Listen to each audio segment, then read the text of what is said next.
I love big, badass, bodacious goals. But I also think like, don't get discouraged when you find yourself noodling in on the goal and the deadline gets moved. It doesn't mean you failed, right?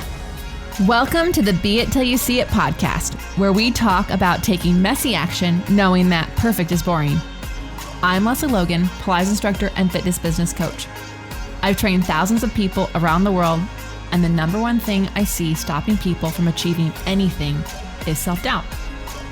My friends, action brings clarity, and it's the antidote to fear. Each week, my guests will bring bold, executable, intrinsic, and targeted steps that you can use to put yourself first and be it till you see it. It's a practice, not a perfect. Let's get started.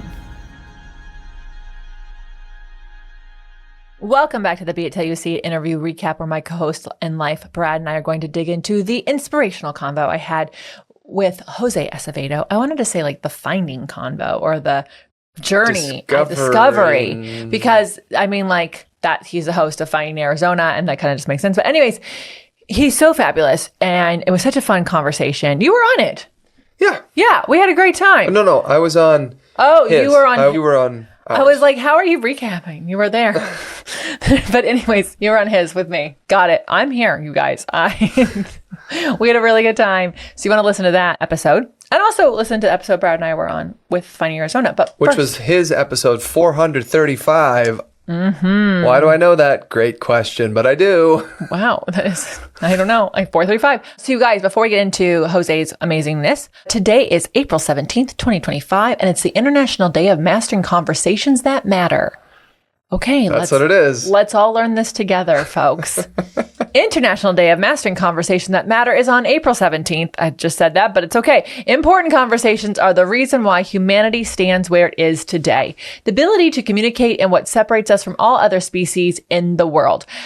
The advancements in medical science and technology testify to what humans are capable of. All these achievements can be traced back to an idea that was shared, discussed, and debated. Important conversations have helped build empires from scratch, and the lack of them has resulted in their fall. Not just empires, but relationships tend to break apart with poor communication. It is important for the survival of the human race to constantly share ideas and bridge gaps. It is important to learn and discuss things in the past so that we have a better tomorrow.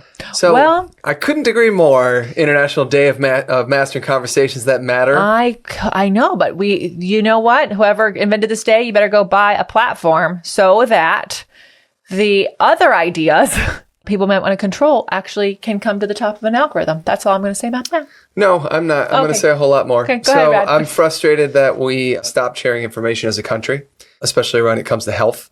Oh, yeah, that's annoying. Yes. I'm frustrated that... I was going to say that our country has done a really good job sharing things they shouldn't share, so... Right. They're fucking texting war plans to reporters, but they're not willing to share information among hospitals so that they can make the right flu vaccine.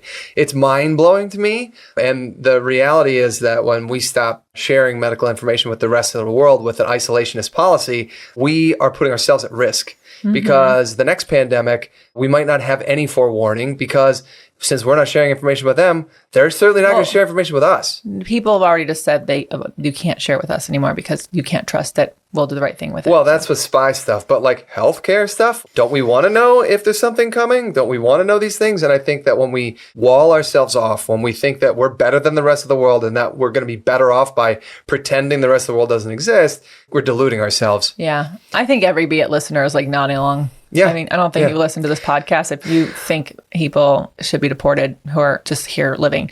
Anyway. Well, so honestly, how do we fix this? Like, how do we... Okay, do we have steps? Yeah, we do. And the reality is, if you're in the United States with us, we live in a representative republic. We call it a democracy. But the reality is, we don't get to vote every day, you and I, as normal citizens. We voted for someone to go to the Congress for us, to represent us, to vote for us. And they vote all the time. They vote on things all the time on our behalf, right? And the only way that we have any power right now between the election cycles where we vote those people in or out, such as the President of the United States or our congressperson or House of Representatives person, the only way that we have power today is to call them and to make sure they know what we think, right? It's the only power that we have until the elections come back around. And that's the best possible thing that you can do, is to make it known to the people who represent us what we care about, right? Yeah. The more of us that call and contact our reps, the better, because the reality is that whether you voted for them or not, they work for you. That's right. Whether you voted for them or not, they work for you. And especially if you're in their district or their region, right? If you're in their state, if they're the senator, then they represent the whole state. The House also represents the whole state. But there's local governments as well. Just because you didn't, if you were like, I think my person's an asshole, you should still be a nail in their thorn in their side, a thorn in their side, a nail and a thorn in their side at the same time. Also, you guys, go to city council meetings. Like a handful of assholes go, and you can be there to be the person. So I also wanted to say... That's more local, but yes, absolutely. I'm getting this woman on the pod. Just don't you worry. I'm so fucking excited. I'm a fangirl. She's so smart. I'm not a lesbian, but this girl's so smart. If I was, I'd want to learn from her every day. Anyways, her podcast is called Unlearn 16, Classes in Session. Her wife, she's got a wife. I'm not trying to get in on this, but I was listening to her my whole I don't think any of us were assuming that. Yeah, okay. I was listening to her podcast because it came up and I was like, okay, classes in session. That's how it goes. I listened to it and I was like, oh, I kind of know about the democracy stuff. No, you guys, she lays out what is a democracy. She explains it for Canada and the US, and she explains what are the pillars that create one, what has to be in there. To me, going on the conversation that matter, I think you have to actually know what a true democracy is to actually have a conversation with someone who's trying to take things away. Yeah. And so her episode that came out today, not today when you're listening, a month ago, but though it's called The One Where I Make Democracy Behind the Scenes. I love her titles. They're all like that. So it's Unlearn 16, Classes in Session. Fuck yeah. The One Where I Make Democracy Behind the Scenes. I learned a ton, and she's a Canadian high school teacher. So clearly my teachers didn't do a great job, but that's okay. I think it goes with the topic. Okay. All right. Moving Go on. have a conversation that matters. Thank you for listening. I'm going to get off my soapbox here. Here's what we've got coming up on our travel schedule. Right now. Lesley is currently gone from our house. She's recording from the stars. I know. I'm like living it up in Santa Barbara. She's in Santa Barbara, I'm at the beach. y'all. I'm filming for Pilates Anytime again. Thank you to everyone at Pilates Anytime who loves my stuff. We've got a bunch of classes coming at you. I'm really excited for what we have doing Pilates Anytime. And when I come back a few days later, and it's spring training. Well, yes. Oh, okay. But first, there's a name. If you are in the UK or in the EU, Lesley and I are coming in September, and we want to make sure you know about it. So go to opc.me/UK, opc.me/UK. We're going to be teaching in the UK. It's just a short flight for those of you who are across the pond there. I mean, the channel, really. It's like which pond? Yeah, the channel. You know, people on the East Coast, to that's London, the pond. that is the pond. Yeah. And also, it is so easy for you. Yeah, 6 hours. We're doing double. But anyway, y'all should come join us. We don't get there very often, and we're really fired up to be coming back. We're going to be in Leeds and in Essex, and it's going to be awesome. So come join us on the Mullet Tour, opc.me/UK. And then at the end of this month, spring training. That's OPC's spring training. It's our first ever annual event for spring training. And what is spring training? So spring training is kind of like how baseball has a couple weeks of playing each other and it doesn't really matter. So preseason, baby. Preseason. So this is like a Pilates week of spring training. And the theme this week for this one is the push-up. And so we're planking and we're talking about it, but all the classes are going to be around building up your push-up, which by the way, Joe put at the end of the mat order. So why? You could stand up and walk away from your practice and be really awesome and tall. So it's really cool. Everything's going to lead to that. You don't have to be a Pilates enthusiast to even join us. There's a mat ticket. So meaning you just go to the mat classes because that's all you have access to is a room on your floor. And then there's an all access ticket, which gets you the 10 classes. And that will be mat, reformer, tower, Cadillac, chair. Obviously, if you only have a reformer mat, you'd still want the all access. That's going to be at 6. The price is so cheap. Yeah, we're making it incredibly You don't even need to worry that you don't like, have the other pieces of equipment. Yeah. But here's what you do want. We're going to make it even more reasonable if you're on the wait list. Sweetening the deal. So that you can get that early bird discount. So go to opc.me/events. opc.me/events. Come join us. It's going to be a heck of a party. We're doing that this year instead of summer camp. Okay. Yeah, because we're doing summer tours and winter tours and we needed a different season. Yeah, we wanted a different season. So If you are a Pilates business owner in any way, meaning you're taking money from anyone for any reason, whether that's in your home or in the park or you have a studio, if you are the one that's actually taking the money from the client, you're technically a business owner. So come join us for a free webinar where we're going to help support you with the growth of that business. We're going to help you understand, how do I get more clients? How do I raise my rates? How does it all work? Like, how do we actually make this happen? This is for brand new people. It's also for people who've had like a studio for 20 years with a major team, because we kind of just stumble our way through this. There wasn't anybody guiding us. And Lesley and I have had the chance over the past 7 years to stand alongside more than 2,500 business owners just like you and go through the mud with them, try to figure out the problems that they're experiencing, problem clients or problem leaseholders, or my insurance, or my marketing is terrible. I don't have any people coming in. My phone stopped ringing. My website isn't bringing clients. All these kinds of things. We've had the opportunity to be there right alongside people in the trenches. And from that, we've pulled 3 major secrets that we want to share with you. So come join me for this free webinar. Go to profit.biz/accelerator. That's profit without the o.biz/accelerator. And finally, We're going to Cambodia in October and we want you to come. yes. Do not pass go. Just go straight to crowsnestretreats.com and snag your spot. Stay at our house. Do Pilates with us. Go see the temples of Angkor and all the other ones that are surrounding it that most people don't see. They fly all the way there and they don't see it. They just go on by. They don't even see it. We're going to take you there. We're going to go to Lotus Farm and do all these different Actually, things. this upcoming one, y'all, we have a new temple that it's not new for them, but a new one for Lesley and I. It's a new temple. They built it last week. New 1,000-year-old temple.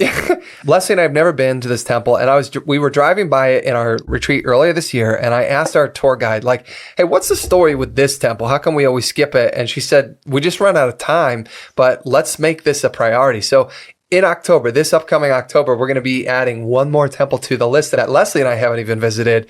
I'm very excited. I'm like super, super excited about it. It's going to be amazing. Go to crowsnestretreats.com, crowsnestretreats.com, and make your deposit today, right now, to save your spot because space is limited.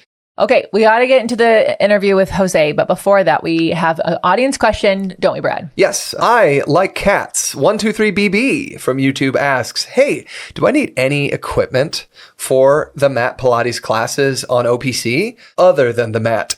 I love this question because I think it's really easy to think, oh my God, I'm going to have all these different things to get started in Pilates.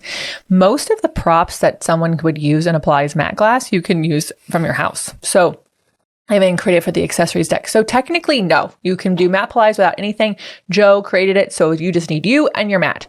And if you want to invest in your Pilates practice, like the mat is where I'm with the OPC episodes coming out, everyone's like, I'm a mat rat. I'm like, okay, we need to come up with a different animal. I don't want to be a mat rat. But like we were all like, I'm a mat rat. I only love the mat. So at any rate, if that's who you are, you might want to invest eventually in a contrology mat with handles and a strap because it does change your practice, especially for the advanced exercises. But if you're never going overhead, you don't need to make that investment.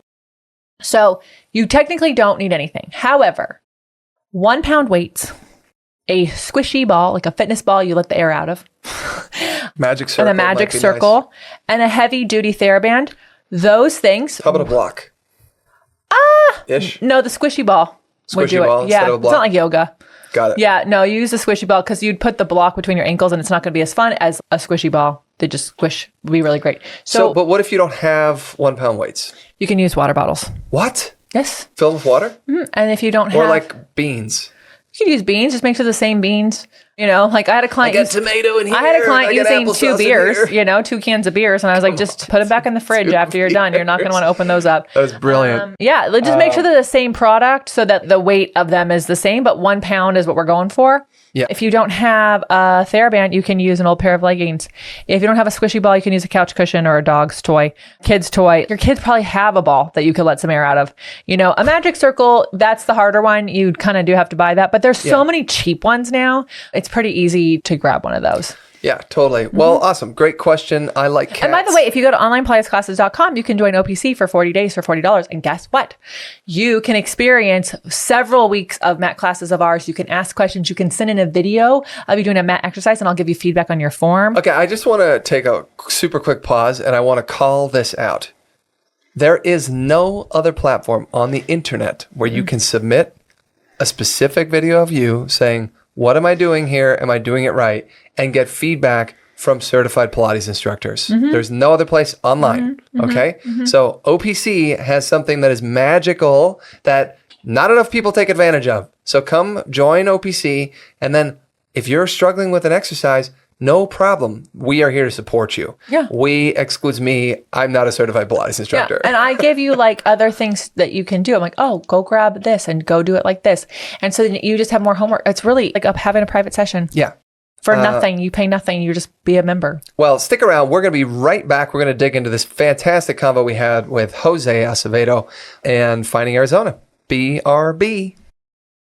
All right, welcome back. Let's talk about Jose Acevedo. Jose is the host of Finding Arizona, a podcast spotlighting entrepreneurs, creatives, and leaders shaping Arizona's local landscape.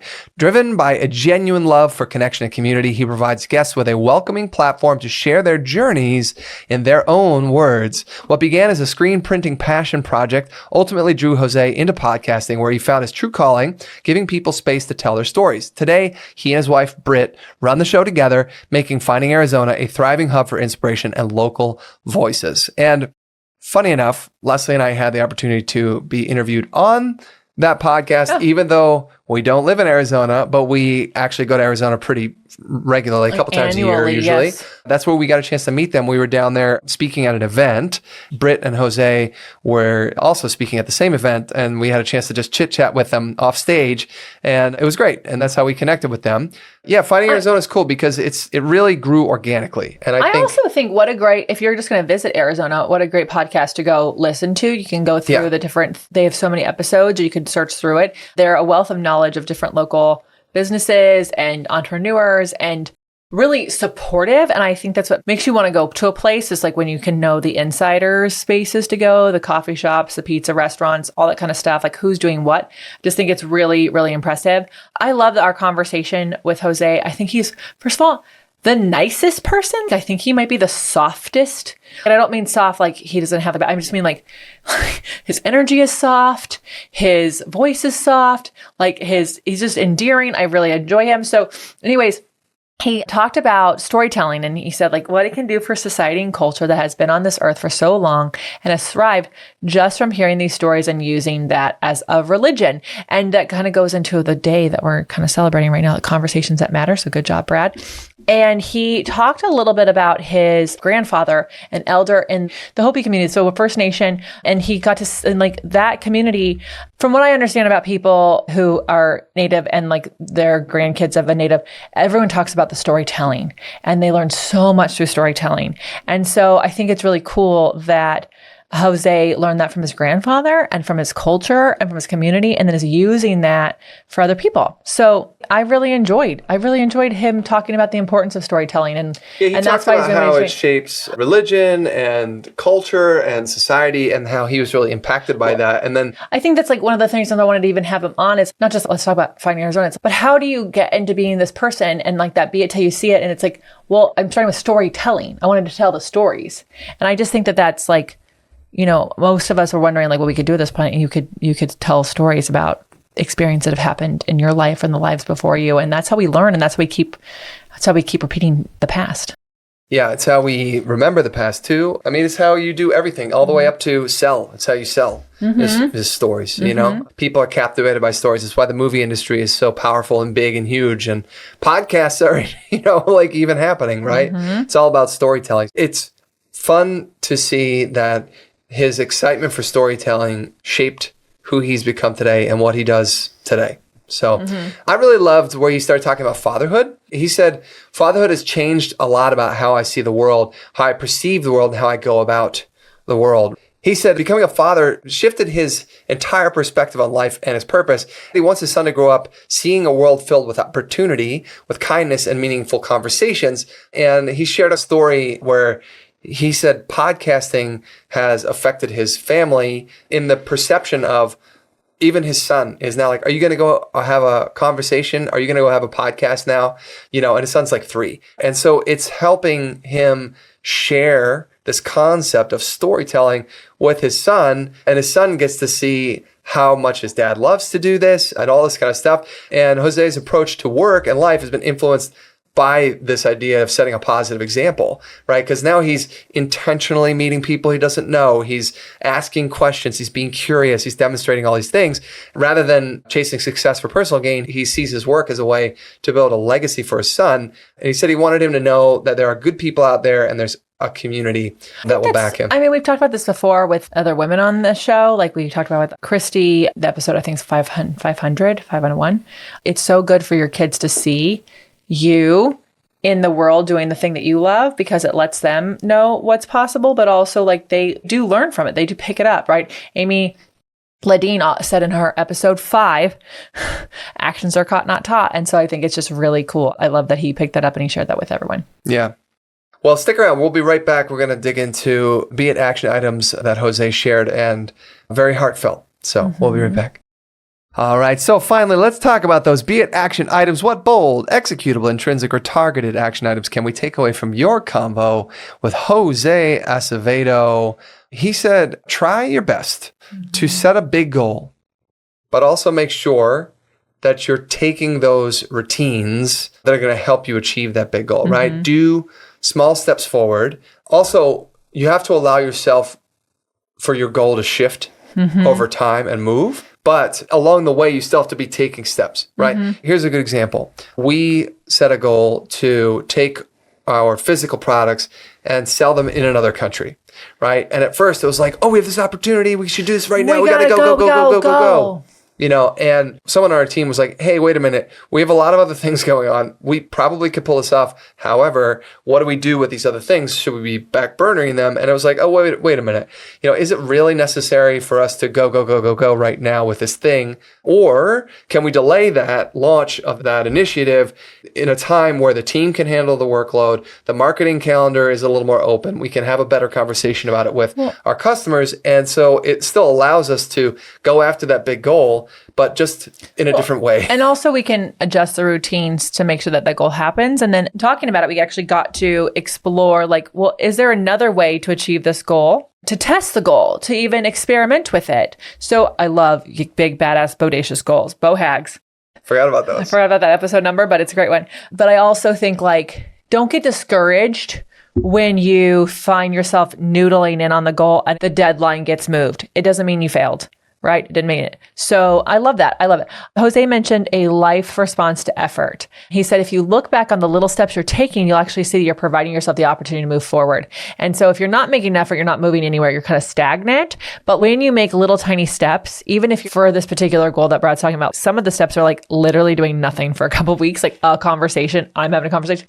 But as long as we take those little steps, it's like peeling an onion back. We get to another layer of working towards that goal. Very different than going, okay, well, I love this goal. It's going to happen in September, and then not talking about it again until August. That would be stagnation, and the goal isn't going to move forward in September because we didn't take the little steps along the way. So I really think it's really great. I think whenever I talk about habits, it's always like tiny habits works. And a lot of us are this all or nothing people. If I'm not doing everything toward making this goal happen, then I'm doing nothing. That's not how it goes. So That's not how it goes. I'm Lesley Logan. And I'm Brad Crowell. Thank you so much for listening today. Thank you, Jose, for being on our episode. Yeah. Our show. You're so wonderful. I hope to run into you in Arizona then when we're there for summer tour. You guys, yep, cat's out of the bag. We're probably gonna start our summer tour in Arizona. That's the goal. So thank you. And you know what to do with this episode. Share with a friend who needs to hear it. Go listen to a bunch of episodes we just talked about on this one episode.